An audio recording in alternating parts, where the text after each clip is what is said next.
I am the son of an investment banker, and as a result of being that rebellious, younger, rather grumpy son, I vowed I'd never work in a bank, ever, ever, ever.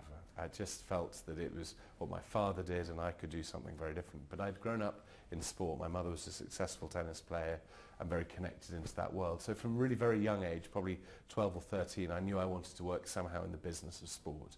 It was something I was all right at. I enjoyed playing the sports I did in a sort of large but sort of fairly ineffectual way, I suppose.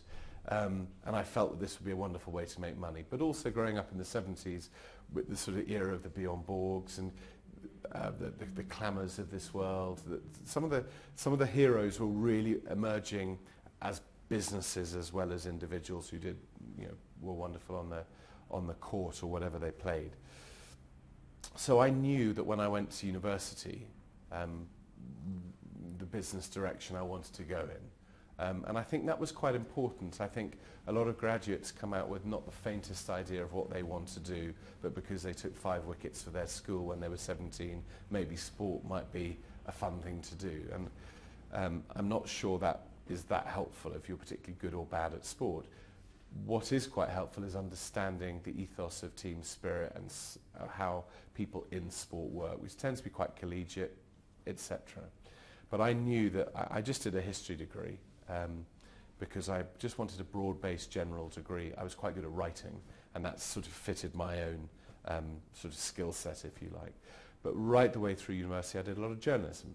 I wrote for sports papers, did local broadcasting, had my own sports show up at university, because I'd been told that one of the ways into this business of sport was through sports media, whether it be PR or whether it be directly through broadcasting or through the media itself. And therefore, as every student has, you have your perhaps higher qualifications, what they may be, and a degree, but that probably narrows you down by about 3% of everybody else who's applying. And I think having a lot of work experience, working particularly for media outlets, which I was working for free, gave me that opportunity to get into PR, which was one of the ways in.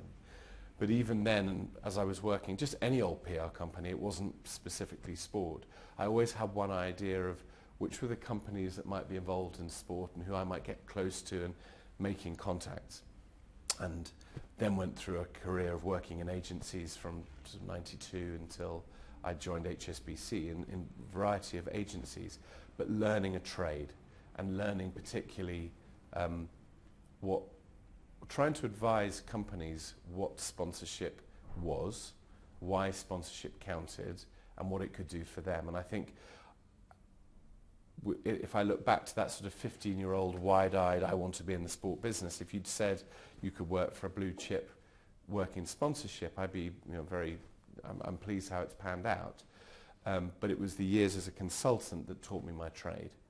And I think that was the critical difference, to know what it's like to be an agency and to know what clients like, what they want, the pressures that they're under, but also, actually, funny enough, knowing how to be, I hope, a fair client.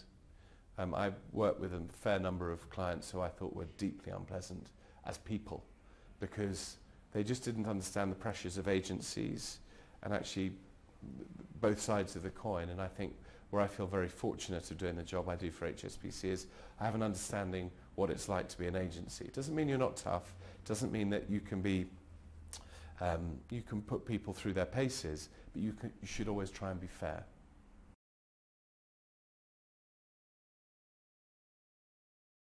Meeting people.